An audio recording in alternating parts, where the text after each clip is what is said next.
Assalamualaikum, terima kasih kepada anda yang terus saja setia bersama-sama kami, dan untuk malam ini program Ruang Bicara kami bawakan terus kepada anda di Bernama TV. Saya Ziana Nasir. Untuk hari ini kita nak bincangkan satu topik yang sangat penting untuk kita ambil tahu, dan pastinya topik ini sangat panas bila kita sentuh tentang rasuah dan integriti. Topik kita pilih untuk hari ini kita angkat adalah laporan Ketua Audit Negara ke arah kerajaan bebas rasuah dan berintegriti. Untuk menjawab segala persoalan, kita ada tetamu kita di studio. Kita bawakan Datuk Seri Akbar Sattar, Presiden Persatuan Pemeriksa Fraud Bertauliah Malaysia atau MACFE. Assalamualaikum Datuk Seri. Waalaikumsalam. Apa khabar? Alhamdulillah, baik sekali. Ya, terima kasih kerana bersama-sama kami untuk Ruang Bicara malam ini. Ya. Baik, sebagai permulaan, sebelum kita pergi lebih jauh kepada topik kita berkaitan dengan rasuah dan juga integriti, tahniah terlebih awal atas pelantikan sebagai ahli lembaga penasihat pencegahan rasuah SPRM. Mungkin di sini Datuk Seri boleh kongsikan dari segi apakah visi dan misi yang akan dibawa untuk SPRM itu sendiri. Saya hanyalah ahli di dalam lembaga SPRM tu, tetapi salah satu daripada objektifnya adalah kita lihat kepada polisi-polisi dan juga menasihatilah ni SPRM bersama-sama. Itu di antara tugas-tugas. Tapi saya rasa tugas tu agak berat ya, kerana untuk memuaskan masyarakat, terutama sekali dari segi rasuah ni agak begitu sukar. Tapi walaupun kumpulan kita tu yang diketuai oleh Tan Sri Abu Zahar kan, saya rasa kita mampu untuk membantu SPRM dalam proses mencegah rasuah secara berterusan dan juga lebih berkesan. Okey, baiklah, ayuh kita mulakan dengan fokus kita berkaitan dengan laporan Ketua Audit Negara dan pandangan Datuk Seri mengenai laporan Ketua Audit Negara untuk tahun 2018 siri ketiga ni. Kita dapati bahawa Jabatan Audit Negara menjalankan tugas dengan baik. So sahabat tahun kita dapati bahawa mungkin 2-3 kali dalam setahun ia akan memberi pengauditannya. Walau bagaimanapun kita dapati bahawa sudah tentu yang saya tahu dia hanya audit ni selalunya dia ambil lebih kurang 4% saja kan. Itu pun kita dapati bahawa ketirisan begitu banyak sekali. Dan walau bagaimanapun kita dapati bahawa untuk memastikan bahawa audit ini dapat berjalan dengan lebih berkesan, jadi sudah tentu ia memerlukan usaha yang gigih dan juga peranan pegawai audit itu sendiri, dan juga kerjasama daripada audit-audit dalam yang mana mereka ni patut membantu dan juga memberi sekurang-kurangnya dari segi memberi tip dan juga section mana yang patut dimasuki, yang selalunya yang lebih kepada prone kepada rasuah lah. Okey, bila kita sentuh tentang laporan audit, berapa peratusan ketirisan yang berlaku ataupun yang didapati daripada audit yang dijalankan? Kalau mengikut kajian World Bank, kita dapati bahawa mereka mengatakan ketirisan yang berlaku di setiap negara lah adalah di kalangan 20 hingga 30%. Tapi peratusan ini diberikan oleh bekas Ketua Audit Negara, Tan Sri Amri Buang.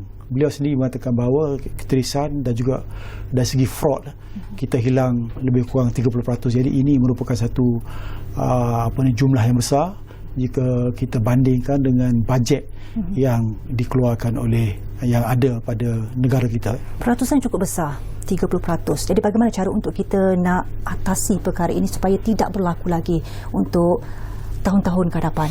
Yang mustahak ialah kita nak memastikan bahawa apabila laporan audit dikeluarkan, jadi ketua-ketua jabatan, ketua setiausaha negara, ketua setiausaha dan juga ketua pengarah sepatutnya mengambil tindakan dengan lebih efektif, supaya apabila kita mengambil tindakan yang dicadangkan ataupun di atas mana-mana kesalahan itu, jadi sudah tentu ini akan memberi amaran kepada pegawai yang melakukan sesuatu yang kurang integriti. Bahkan juga ia akan menjadi satu pengajaran kepada pegawai-pegawai lain supaya tidak mengikuti apa-apa juga kesalahan, terutama sekali dari segi prosedur. Kerana kerajaan mempunyai satu prosedur yang mantap untuk kita memastikan bahawa segala perbelanjaan itu diikuti dan juga mesti mengikut prosedur. Ya, dan bila kita sentuh tentang integriti, pastinya ada level-level tertentu untuk integriti, Datuk Seri. Kalau dari segi ketirisan yang sering kali berlaku dalam pemberian tender sebagai contoh dan juga pengurusan projek-projek mega oleh jabatan ataupun jabatan kerajaan dan sebagainya, mungkin di sini boleh huraikan dengan lebih lanjut sebab kita tahu juga banyak projek mega khususnya yang diberikan oleh diberikan kepada sesebuah syarikat, tapi akhirnya kita lihat mungkin ada yang terpenggalai, mungkin ada yang terpaksa ditinggalkan begitu saja. Yang mustahak di sini ialah kita dapati bahawa procurement iaitu tender ataupun peruntukan yang ada pada kerajaan adalah lebih kurang kata tahun 2000 ni kan, 2020 ni lebih kurang 173 bilion. Tidak termasuk package stimulus tu kan, yang baru ni lebih kurang 250 bilion. 100 bilion, 110 bilion untuk bisnes dan sebagainya. Jadi itu merupakan satu jumlah yang besar. Maknanya setiap perbelanjaan yang hendak kita buat itu hendaklah mengikuti prosedur lah. Cuma di zaman sebelum COVID-19 ni sudah tentu ia mesti dilakukan secara terbuka, kontrak terbuka. Tapi mungkinlah ada satu dua perkara yang sensitif ataupun untuk yang ada kaitan dengan kepentingan negara dan sebagainya, itu mungkin dilakukan secara direct nego sebagainya. Tapi kita kena ingat bahawa di masa COVID ini kita dapati kebanyakan daripada negara termasuk Malaysia lah, selalunya ataupun mereka dikatakan bahawa mereka melonggarkan syarat-syarat. Jadi longgar syarat itu memang diberi, cuma kita tak nak iaitu ada kesempatan-kesempatan yang diambil oleh kontraktor, yang mana apabila kita memilih kontraktor, walaupun kita memberi tidak secara open tender di masa virus ni kan, tetapi hendaklah kita pastikan bahawa yang pertama sekali, pastikan kita buat honest due diligence. Maknanya kita kena honest betul-betul memastikan bahawa syarikat yang kita nak beri itu nak award tu mestilah syarikat yang berwibawa, dan juga pastikan seperti nyatakan tadi, apa saja kita bagi itu dia boleh siap, sebab kita boleh tengok rekod-rekod yang sebelum ini. Jadi kita tidak mahu bahawa ada sebelum ini yang mana kebanyakan daripada kontraktor ini mereka bukan kontraktor tetapi mereka akan sub, dan inilah merupakan satu, bukan saja ia boleh melenggahkan projek, tetapi kualiti projek itu selalunya rendah, dan yang ketiga kita dapati ada projek tak siap. Jadi itu merupakan satu perkara yang tak patut kita buat. Itu sebabnya jawatan kuasa tender ni, daripada jawatan kuasa teknikal dan juga jawatan kuasa kewangan dan juga board ni hendaklah terdiri pada mereka yang mempunyai integriti, sebab ini melibatkan kewangan yang banyak. Jika sekiranya kita tidak ada integriti, saya kira banyak daripada prosedur akan dilanggar. Dan sudah tentu kesannya seperti nyatakan tadi, kesannya produk yang keluarkan tu sama ada siap tak siap itu dipetikan. Okay, dalam hal ini memandangkan pandemik COVID-19 melanda seluruh dunia, dan dengan keterbatasan masa dan dengan segala perkara yang perlu kita lakukan dalam masa yang cepat kan, Datuk Seri, sudah pastinya akan berlaku juga nak tak nak ketirisan itu. Jadi apa antara kriteria yang perlu diambil perhatian supaya kita dapat atasi tidak berlaku ketirisan yang berlebihan dan sebagainya? Yang mustahak sekali ialah pengawasan. Maknanya setiap projek kita beri itu hendaklah mengawas. Tetapi apabila kita gadai kita punya integriti, contoh kan, selalunya agak sukar untuk kita mengawas, monitor, sebab kita akan dibeli. Itu sebabnya masalah rasuah ini merupakan satu masalah yang kompleks, yang mana apabila kita dibeli sudah tentu seperti nyatakan tadi, pengawasan kita akan menjadi akan tidak begitu efektif. Itu sebabnya kita hendaklah memastikan bahawa bukan saja pemberian kontrak itu diberi kepada kontraktor yang bagus, bahkan juga kita hendak mengawasi dan juga melihat dari segi perkembangannya supaya apa saja yang kita tender itu ataupun ditender oleh syarikat itu dilakukan dengan lebih berjaya. Jadi itu merupakan satu perkara yang patut kita lihatlah. Okey, baik. Dalam masa yang sama sebenarnya kita buka juga ruangan untuk anda. Seandainya anda mempunyai persoalan, cadangan dan sebagainya, pastikan anda berinteraksi bersama-sama kami, lontarkan soalan yang intelektual. Okey, anda boleh hubungi kami 0320594624 atau 0320594625. Kita bincangkan mesti ruang bicara malam ini. Topiknya adalah laporan Ketua Audit Negara ke arah kerajaan bebas rasuah dan berintegriti. Kita bersama-sama Datuk Seri Akbar Suatar, Presiden Persatuan Pemeriksa Fraud Bertauliah Malaysia atau MACFE. Kejap lagi kita akan kembali bersama-sama dengan Datuk Seri. Kita nak tanyakan berkaitan dengan di mana kedudukan Malaysia dari segi indeks rasuah negara terkini. Kita akan berehat seketika, kembali selepas ini menerusi Ruang Bicara di Bernama TV.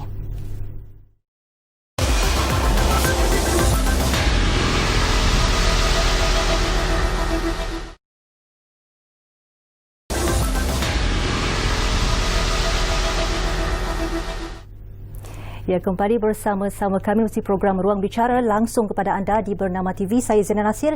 Kita teruskan dengan apa yang kita bincangkan waktu ini. Bagi anda yang terlepas dengar, pastikan anda terus melekat bersama-sama kami untuk sesi berikutnya. Kita bincangkan laporan Ketua Audit Negara ke arah kerajaan bebas rasuah dan berintegriti bersama-sama Datuk Seri Akbar Suatar. Berbalik kepada apa yang saya nak tanyakan tadi tentang indeks rasuah negara terkini di mata dunia.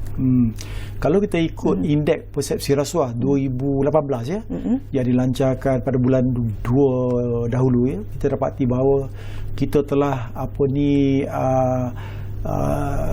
improve daripada tangga 61 kepada 51 per 180 negara. Maknanya lagi rendah. Kedudukan itu baguslah. Mana itu merupakan satu lonjakan 10 anak tangga itu merupakan lonjakan tahun-tahun ni lah, yang tahun lepas. Saya rasa itu adalah merupakan satu sebab yang mana masyarakat yang buat survey itu percaya bahawa apabila kerajaan baru ambil alih, maknanya ada sesuatu yang kita boleh melaksanakan lah. Tapi cuma kita dapati bahawa kita tak tahu. Tahun ini kita kena lihat kembali, sebab walaupun dalam zaman kerajaan yang lama pun kita dapati bahawa ada juga janji-janji yang tak ditepati. Jadi ini kemungkinan besar ia juga akan menyebabkan kedudukan kita akan terjejas. Walau bagaimanapun kita dapati bahawa kita juga ada satu kajian yang dibuat di dalam negara ini. Jadi banyak orang cakap ini CPI ni, Corruption Perception Index ni adalah satu ukuran yang dibuat oleh luar negara. Tetapi kita di Transparency International Malaysia ni, dia ada buat satu survey yang dikenali sebagai Malaysian Corruption Barometer 2017 kan.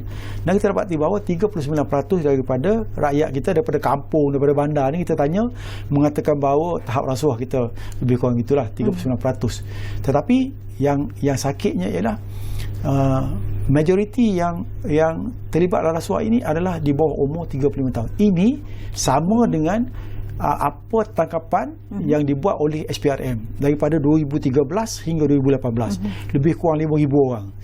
Daripada itu kita dapati bahawa bukan saja 53% adalah terdiri daripada budak-budak muda antara umur 29 hingga 39, sama dengan kajian yang dibuat oleh TI.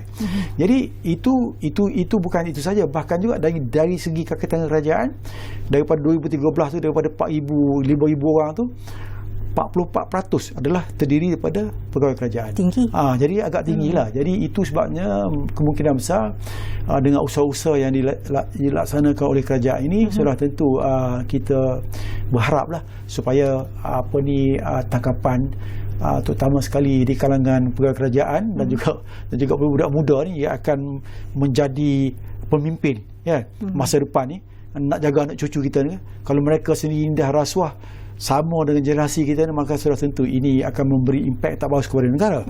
Dan kita akan melihat mereka ini bukan saja mungkin dalam kini mereka berada dalam jawatan-jawatan yang rendah, tetapi mungkin dalam 10-15 tahun lagi mereka akan menjadi ahli politik, ahli perniagaan yang besar, yang kaya, dan juga mungkin kerja swasta dan sebagainya. Jadi kita memerlukan pegawai-pegawai ataupun orang-orang kita memerlukan budak-budak muda ni supaya memastikan bahawa integriti mereka ini dapat diatasi. Kita tak mahu masalah integriti, krisis integriti ini berpanjangan, sebab saya kira kalau tidak negara kita akan berada macam itu. Sebab dalam ketirisan dari segi integriti ni, kita dari segi rasuah ni, kita dapati kalau ikut Bank Dunia, sebuah negara tu akan rugi di antara 2 hingga 4% daripada kita punya economic growth, daripada pembangunan economic growth ataupun GDP kan. Jadi kita dapati bahawa jika sekiranya kalau kita tak berusaha daripada awal lagi, makna kemungkinan besar kita jatuh kepada 4%. Itu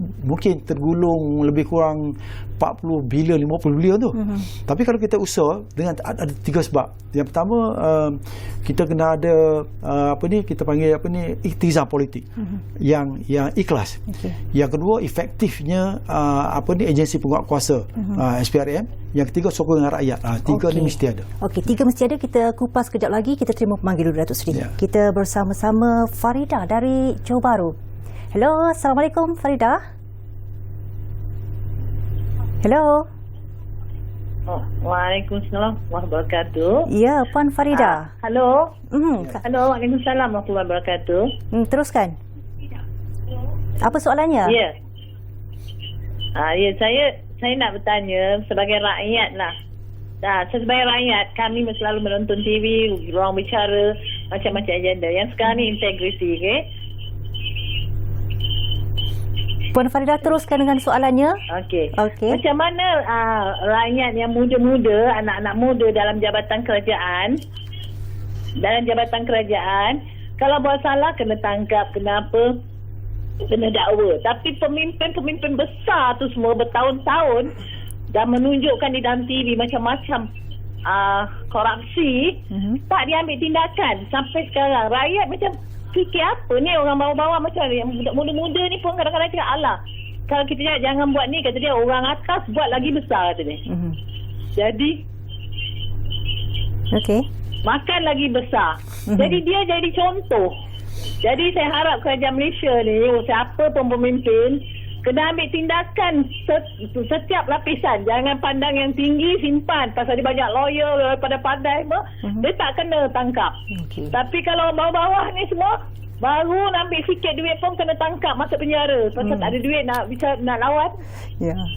Tapi Okey, itu saja, Puan Farida. Harap kerajaan Malaysia lah, sebagai saya rakyat, saya nak minta pandangan ni ditimbangkan. Okey, baik. Terima kasih, Puan Farida. Okey, itu dia. Kita dapat dengar apa yang diperhatikan Puan Farida sebagai rakyat, okey, dan juga apa ketidakpuasan hati beliau sendiri apabila mungkin di situ dilihat ada macam dari segi pilih kasih. Ya.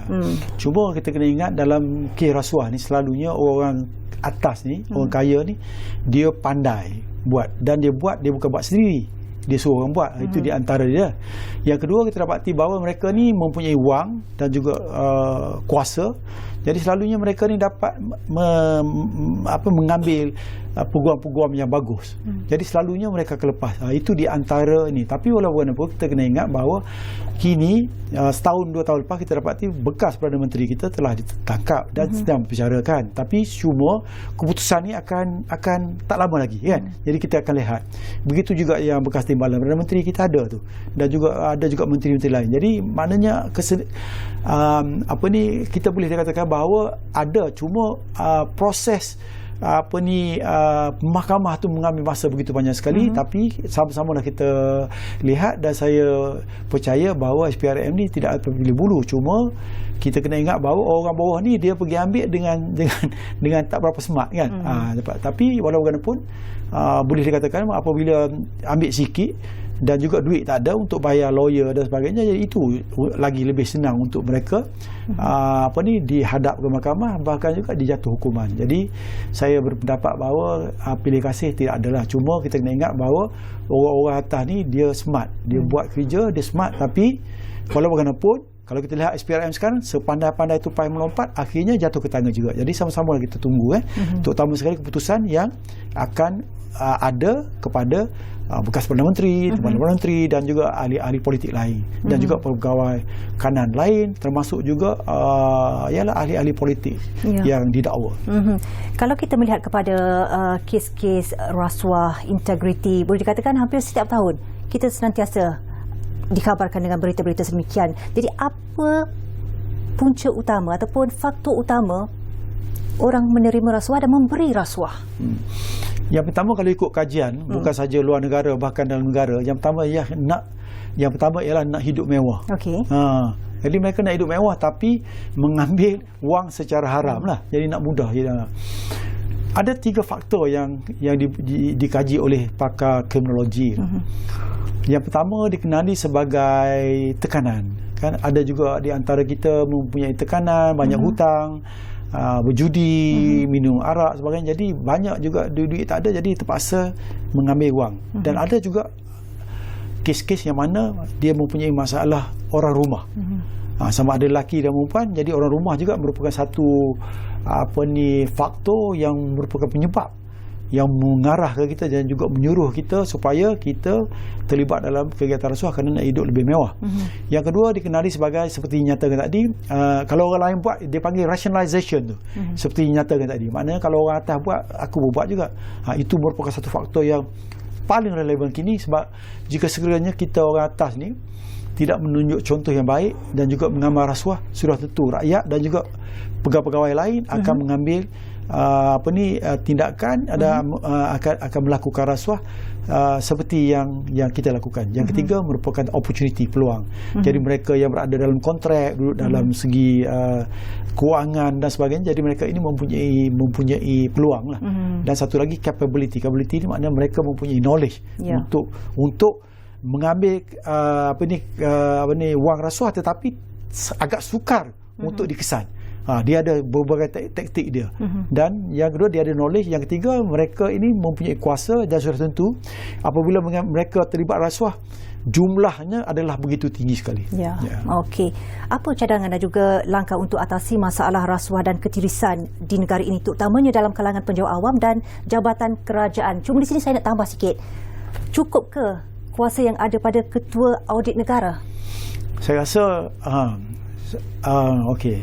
Yang ketua audit negara ni sepatutnya banyak cadangan, iaitu ketua audit negara, ketua Pesuruhjaya SPRM dan juga peguam negara. Sepatutnya ketiga-tiga ni lah, termasuk audit lah, sepatut mereka ni lebih independen, iaitu mana mereka ni bukan dipilih, dicadangkan oleh Perdana Menteri, tetapi lebih baik dilakukan oleh Parlimen dan sebagainya. Jadi untuk supaya mereka ni lebih mempunyai kuasa dan juga lebih berani.